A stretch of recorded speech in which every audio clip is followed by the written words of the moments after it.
टोपी बादशाह के सुपुर्द करने के बाद कुछ दिन गुजरे थे तो पता चला कि पड़ोसी मुल्क ने हमला कर दिया है, क्योंकि सिपा सलार कैद में था, जबकि कोई अच्छा सिपा सलार मयस्सर नहीं। ऐसे में तो दुश्मन मुल्क ने सोचा कि मौका अच्छा है।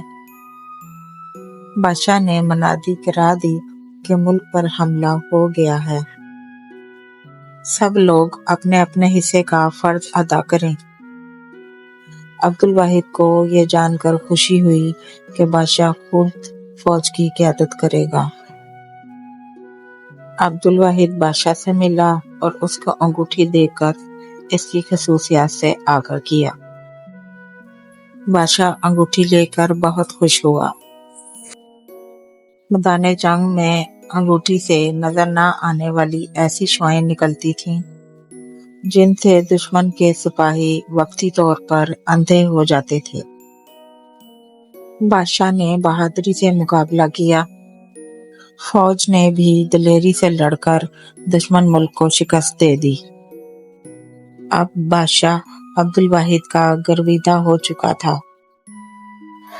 इसने अब्दुल वाहिद को तलब किया, मगर पता चला कि वो किसी को बताए बगैर वहां से चला गया है। बादशाह ने इसकी तलाश का हुक्म दिया, मगर वो ना मिला। अब्दुल वाहिद ये सोचकर वहां से रवाना हो गया कि अब बादशाह उस पर खुसूसी इनायत करेगा, और वो ये नहीं चाहता था। कई दिन की मुसाफत के बाद वो एक पड़ोसी मुल्क में पहुंच गया। पता चला कि इस मुल्क का बादशाह जंग में जख्मी हो गया था और हकीमों ने इसे लाइलाज करार दे दिया था। अब्दुल वाहिद दरबार में पहुंचा और बड़े हकीम से मिला। इसे अपनी तस्बीह देकर कहा कि तस्बीह पर अल्लाह का नाम पढ़कर वो बादशाह का इलाज करे। फिर अब्दुल वाहिद की तवक्का के मुताबिक बादशाह तंदुरुस्त होना शुरू हो गया।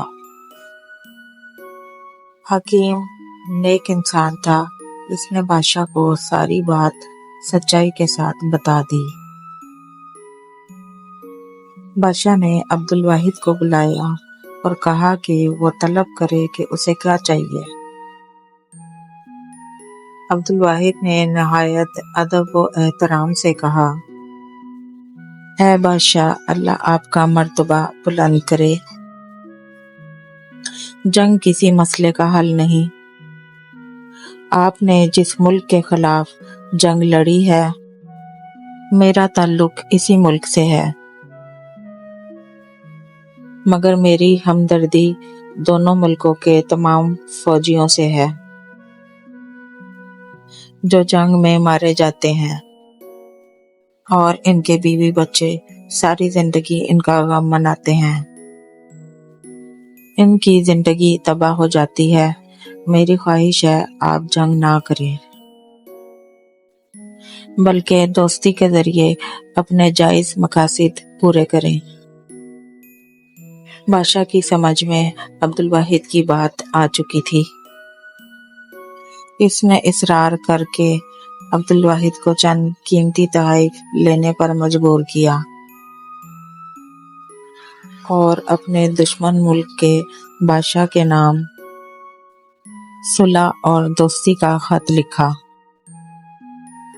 और अपने बेटे के लिए शहजादी का रिश्ता तलब किया।